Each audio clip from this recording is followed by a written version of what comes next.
எல்லாருக்கும் வணக்கம். நான் ரீமேக் ஏஐவின் உங்கள் ஊதா கழுதை திரைப்பட விமர்சகர் தமிழ் சினிமா. உலகத்தில் எங்கும் இல்லாத பிரச்சனைகள், சிக்கல்கள் எல்லாம் இங்கேதான். ஹீரோ கதை கேட்கிற போதே, சார் கதை நல்லா இருக்கு. ஆனா 2 பாடல், 3 ஃபைட், 1 டூயட், அப்புறமா கிளைமாக்ஸ்ல ஒரு அரசியல் குத்து டயலாக் இருக்கணும் என்று சொல்லி விடுறாரு. கதை எங்கே போச்சு? கதை எதுக்கு?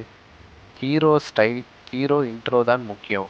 படத்துக்கு பட்ஜெட் வேணும்னா ஃபர்ஸ்ட் டே ஃபர்ஸ்ட் ஷோ கலெக்ஷனில் தானே வந்துடும் சார். இந்த ப்ரொடியூசருக்கு யோகா ஆசான் மாதிரி மனசாட்சி ஊட்டி விடுவாங்க.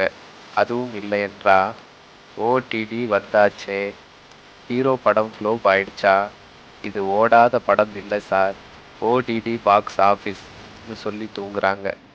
அப்புறம் ஹீரோயின் பிரச்சனை. நம்ம தமிழ் சினிமாவில் ஹீரோயினுக்கு 2 வேலையே இருக்கு. அறிமுக பாடலில் ஆடணும், கிளைமேக்ஸ்க்கு முன்னாடி என்னை காப்பாத்துங்கன்னு கத்தணும். அட பாவம், தமிழ் ஹீரோயின்களுக்கு ஆக்டிங் சான்சஸை விட இன்ஸ்டாகிராம் ரீல்ஸுக்கு தான் வேலை அதிகம் இருக்கு போல. மியூசிக் டைரக்டர்ஸ்க்கு சீன் வேற லெவல்.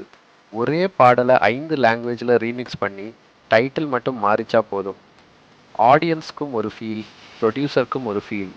ஸோ அந்த ஃபீல் தான் ஆக்சுவல் சாங்கை விட ஃபேமஸ் ஆகுது. முக்கிய பிரச்சனை சென்சார் போர்டு. ஒன்று கிஸ் பண்ணால் ஏ சர்டிஃபிகேட், ஆனால் ஃபுல் ஃபைட், பிளட், வைலன்ஸுக்கு யூஏ.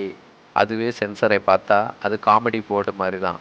அதுக்கப்புறம் பாலிடிக்ஸ் பார்த்தா எல்லா ஹீரோஸுக்கும் ஒரு நாளைக்கு சிஎம் ஆகணும் போல். படம் போட்டு மக்கள் மனசை வெல்லுறதுக்கு முன்னாடியே போஸ்டர் போட்டு மக்கள் வாக்கு வாங்க போகிறாங்க. எங்கே போனாலும் ஃப்யூச்சர் சிஎம் அப்படின்னு பேனர் தான். படம் ஃப்ளாப் ஆனாலும் பரவாயில்ல, பேனர் சிஎம்க்கு ஸ்ட்ராங்காக இருக்கு. ப்ரொடியூசர்ஸ்க்கு துன்பம். சினிமா எடுக்கிறப்போ கிளாஸ் போட்டு போனாங்க, ரிலீஸ் வந்தப்போ காசு தான் போச்சு. தியேட்டர் ஓனர்களுக்கு வேற துன்பம். Hero fan fight, ticket rate fight, popcorn rate fight. படம் விட இவங்களோட ட்ராமா தான் தெரியும்.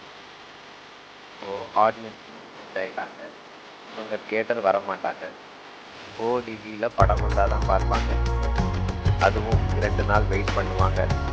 ரிவ்யூஸ் நல்லா இல்லை, ஃபாஸ்ட் ஃபார்வர்ட் போட்டு ஹீரோ இன்ட்ரோ மட்டும் பார்ப்பாங்க. டேட் சொல்ல போனால் தமிழ் சினிமா ஒரு ஃபேமிலி ட்ராமா மாதிரி தான். ப்ரொடியூசர் தான் அப்பா, டைரக்டர் தான் அம்மா, ஹீரோ தான் குழந்தை, ஹீரோயின் போனஸாக ஆடியன்ஸ் கிட்ட தான் எல்லாரும் பாக்கெட் பண்ணி பேசுகிறாங்க. ஆனால் சிரித்தாலும் கிண்டல் பண்ணினாலும் நம்ம தமிழர்கள் படம் பார்க்காம இருக்க மாட்டோம். ஏன்னா சினிமா நமக்கு உணவு மாதிரி. கதை எப்படியோ இருந்தாலும் பாப்கார்னோட காம்போவுக்கு தான் தியேட்டர் போவோம். அதுதான் நம்ம இண்டஸ்ட்ரியோட பெரிய சக்ஸஸ். பெரிய ப்ராப்ளமும் அதுதான். விடை பெறுவது ட்ரீமிக் ஐவின் உங்கள் ஊதா கழுதை திரைப்பட விமர்சகர். நன்றி.